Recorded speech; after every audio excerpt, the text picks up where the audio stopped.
Hey y'all, it's Larry here at Windmill Farms in North Mississippi. Today we're at a town kind of north of us called New Albany, Mississippi. If you remember when we went to Ripley, we were talking about coming through the dog leg over here. We come through this area. We come over here today so that we could come to Camp Creek Natives with Robert and Nanette Ballard. They got a wonderful native plant nursery here. And the unique thing about them is they're not just a local nursery. The big thing that they're getting into more than anything else is actually boxing and shipping. And the thing is they got a wealth of knowledge. If you want to know something about a native plant in your area and how you can help get native plants back into an area, and let's get these invasive species that we're going to Home Depots and Lowe's and buying and putting in our yards and get them out, because you'd be surprised. All of these are beautiful plants. I mean, I've seen some things down here I've not even seen before today. Needless to say, I'm gonna be back spending more money than I probably want to, but it'd be all right. But look, y'all, hit these folks up. They got a Facebook page. It's their Camp Creek Native Plants, or Native Nursery, which is Native Plants. Native Plants. I couldn't remember what the exact name was there on Facebook. Y'all excuse me on that one. But that's where I'd actually got them from. Lydia from Elder Moon Apothecary that y'all seen in our earlier video early in the spring that we went and visited. I seen some plants she had bought over here. She told me about how good they were, how knowledgeable they were, and I was like, well, I've got to get over there. So we ended up disturbing them this afternoon. We called them when they wasn't here, and they were gracious enough to come on out and let us come look at their beautiful plants. So, but y'all come on through the nursery here and take a look at what they've got, and we'll get back with y'all in a minute.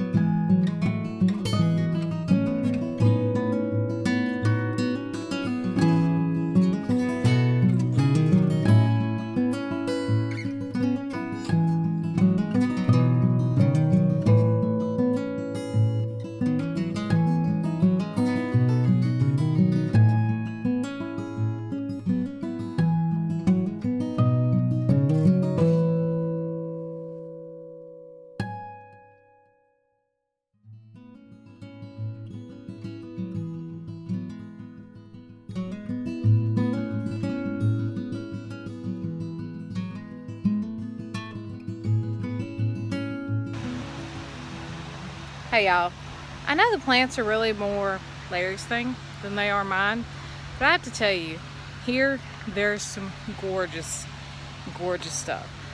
And like he was telling you, these people, they specialize in stuff that is native.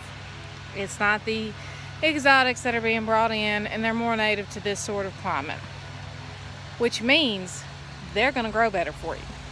Now, the lovely people we have here today, Robert and Nanette, they are great. They answer real fast on Facebook. I know this because this is how we got a hold of them. So, that being said, look below. We'll have a link to them. We'll also have a link to their webpage where you can actually order. Now, if you have any questions, they're both extremely knowledgeable, and they have a big love of educating people about these plants. So if you have questions, hit them up. I promise you, you won't be disappointed. All right, we're gonna see if we can get them to talk a little bit on camera, maybe. And we'll be back with you in just a sec. All right, y'all. We're here with just a few of the plants that we picked up today. Once again, beautiful. I picked up some more milkweed to add to the collapsing milkweed that y'all seen that I had the little monarch larvae on the other day. This is a few things I wanted to add to our medicinal garden, both in the back and also out in the pasture. Once again, there's more I'm going to be buying, y'all, so I'm going to be back for a lot. But this is Robert. He's one of the owners of the Camp Creek Natives here. And Robert, quickly, what'd y'all get into this for? Well, I tell you, Larry, we got into it for a number of different reasons, but I do landscape work. And when I started committing my work to native plants, I found it really difficult to find plants that were worthy to being used in a landscape job. So at some point it was just like, well, I guess I'm going to have to grow them myself. Okay. So that was one reason, but we are committed, even before that, we were committed to getting these plants back out. Whether they're in, reestablishing in the woods or reestablishing around the home place or commercial businesses or whatever. We're committed to that effort, and just happy to be a part of it. Well, I've told y'all before, most folks don't understand that just 100 years ago, some of this stuff that I'm picking up today was grown in a medicinal garden right up next to the house. It was like toothache plant was given, literally crushed and thrown into a tooth to help with the pain. A lot of this stuff was done back then, and the unique thing was the ladies and the men back then knew what the different plants were used for.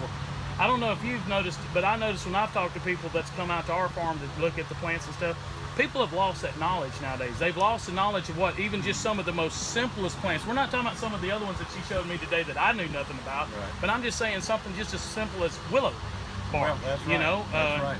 You find a few. We have a few here in town in New Albany that really one of my mentors that explained these things to me probably 30 years ago, and shamedly I kind of blew it off at the time, but you know, I do a good bit of research about it, and I don't know that much about the medical properties of it, but I do understand that these things are coming back. You know, people are understanding that, hey, 100 years ago they had it right. You know, these plants do have the medical value, and you're seeing some rise in popularity in them, and really that's the reason I can show you back from here maybe 10 different species that we strictly grew for the medical value of them. Other than that, they happen to be beautiful plants also. I was going to say that doll eye that you was telling me about being red, the stem, yeah. and the stem out to the actual berries being red, and then the berries when they're completely ripe being white with that pink, that purple, purple dot in it. Dot. Yeah. So yeah, they're beautiful plants. So do y'all ship? I know that Robert was telling me that what we did today coming out to the nursery and buying is kind of not what they do. We kind of threw a wrench in their work. They actually ship most of their product out to their customers. Okay, they're doing some local farmers markets and things to try to get the word out, but mainly what they're trying to get into is they're trying to get into where they can ship this stuff out to you. You can get a hold of them, ask some questions about what you could do in your local area that's not going to get some of the invasive species out and replace it with some of the beneficial native plants. So y'all can ship to all 50 states, correct? We can, and let me add this real quick.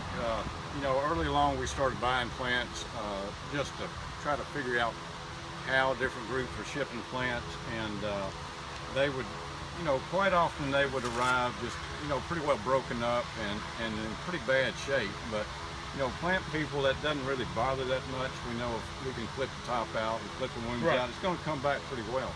Well, we're committed to getting that plant to wherever, Virginia, looking just like that. So we spent some time with a manufacturer in Tupelo and developed a special and, as far as I know, unique packing system where we're actually encapsulating the pot like that and protecting the foliage, and we're able to ship that plant. We can throw that box upside down and it's not going to lose the soil. We've had customers to say that, especially one shipment that just went to Virginia, the best plants they've ever received through UPS. So we're really proud of But if it came through UPS and it came out good, you're doing good. They came out really well, and you know, we've made the effort and we're committed to getting a plant to the buyer, just like you see it here at the nursery. And I think we've had some success doing that. We're really proud of what we've got going there. Well, that sounds good, because I know when I bought plants, like we just, y'all, if you haven't seen it yet, we've made a video, but it hadn't been posted. We bought some new blackberries, an alpine white blackberry that was lost for many generations, and they found a small enclave of them in Arkansas, and Baker Creek got them going again. And we got them in the mail the other day, and that was the best live plants. But once again, it was a bare root. I mean, not bare root. You had the plant, but it comes in a Ziploc type like bag, a little plastic bag with some water in there to keep it hydrated during the travel. But there's no soil, there's nothing in there. Because I don't know about you, when I've dug things up off the side of the road natively here, like the spiderwort, okay, that's blooming everywhere right now, and you stop and you get some of that all out of a ditch bank to bring home to put in your front, because it looks like an iris almost the way it grows. And I find that when I transplant something, if I take a lot of the dirt from the area that I dug that plant up with, and I use that same dirt to put back in the hole, my transplant success is about 95%, or even a little bit better.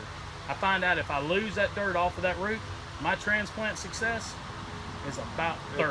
It drops. And you know why? You know why that is? Why is that? It gets kind of technical, and I won't go there, but plants develop in localized soils. They develop a relationship with a fungus, mycorrhizal fungus, and they're very, very specialized. So if you remove that plant from the wild and you don't bring any of that soil with it, you're breaking down part of the system right there. Well, see, that was like I was showing y'all on the mushrooms when we went and picked the mushrooms. The mushrooms that we were picking in the woods was just the fruit. Remember when I pulled the leaves back and I showed you the mycelium that's growing down in the leaf matter itself? That was the plant.